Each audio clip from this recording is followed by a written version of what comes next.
I mean, we got to the moon in 1969 with as much more capability than, I mean, with less capability than an iPhone, Yeah.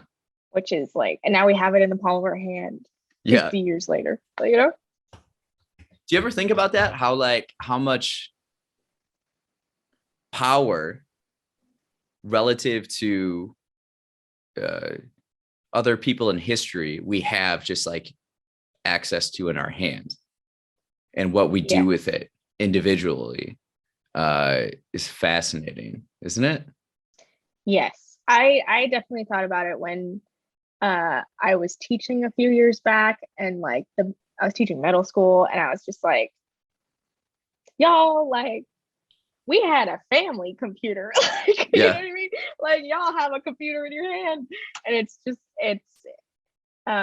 see the gap in generation of like, oh, you're brought up with, oh, I can just, I don't have to have dial up take 10 minutes to get Google up, Yeah. It's like I can just type it into my phone, or like, yeah. Do you remember T9 texting? Yeah. On like a flip phone? Yeah. I'm like, now it's, you have full keyboards. Like, it's just like the small things.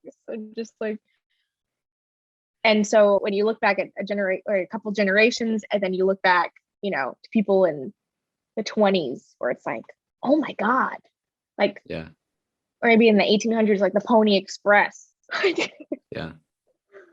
Do you ever think about how quiet the world was for most of human history? Yes.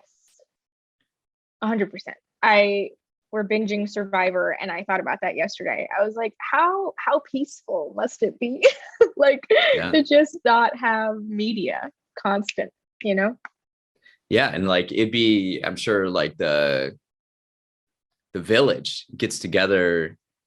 This is something I'm curious about too, is like how often during like, let's see, before maybe the agricultural revolution, even within then, when their societies are more organized, how often did they have like parties and get-togethers and festivals? Was it like once a month, and then like one person in the village could play on a type of instruments, and it'd be like, right. Whoa, this is so crazy. This is so beautiful. Like that's okay. I haven't thought about that, where it's like you hear music like once a month. Yeah, because you have nothing recorded. Even very recent, say like the Renaissance of like parties, and be a huge deal if you could have people on court playing instruments, just the life that it brings. And there's like this intertwinement of music and humans as a species. It's interesting to think about.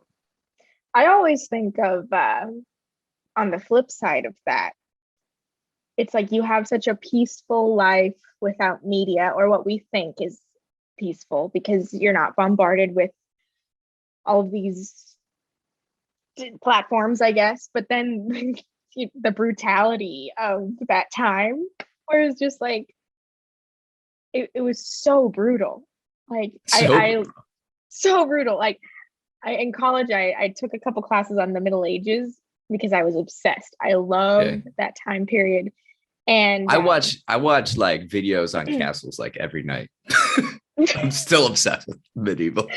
I love it. Have you ever read Timeline by Michael Crichton? No. Oh, it's great. I won't say anything. It was also made into a movie. The movie is good, but obviously the book's better. It's so good. Total Middle Ages. Yeah, you got to read it. But yeah, I like totally romanticize about the Middle Ages, or romanticize the Middle Ages. But I like, in reality, I'm like, if I'm going back, I'm not going back unless I'm royalty. Like, there's no way. There's no way. And even literally, I think about this all the time. It's like, what you compare your life to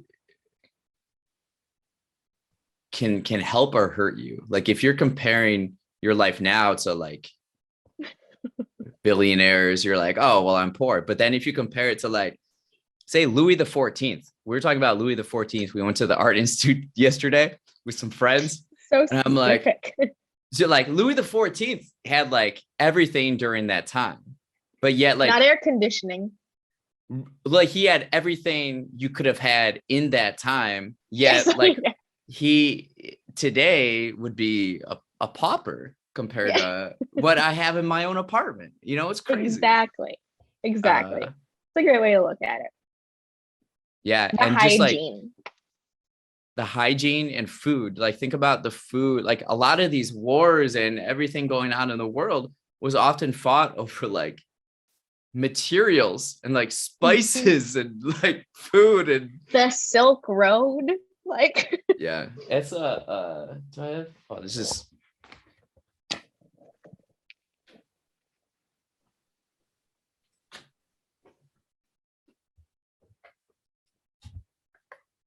yeah, after I get through the information I want to read Silk Roads. geez, you have a problem. I You do, need I can't, to pause the thrift book you should, this isn't thing. even like, you haven't even seen it. It's like I have stacks of books right here. I have two like what do you call it? Crates or totes full over there in my closet. Gosh. They're just like, it's like you know, you see old houses being like taken over by vegetation and vines. That's what like books are like overpowering my bedroom. But I get I'm like building my own personal library. So now I have access to I still like physical books over 100%. digital. Same. I will never get a Kindle. Sorry. At a certain point, like being on a screen for so long can't be good for your eyes or health, right? No, I don't. That's why, yeah, no. I have to get better at using blue light glasses because I see it like even at work where I'm just like, I can't anymore. It can't be. Right? Do you ever think about how like as the human species we evolved, but we didn't evolve necessarily for like some of the technology that we have and the screens and like I think it happened too fast. Yeah, like it's happened so fast that like biologically, like evolutionary, like we're not equipped to handle this. No, I think maybe 100,000 years from now, maybe, we'll come out with like glasses like in our eyes or something. I don't know.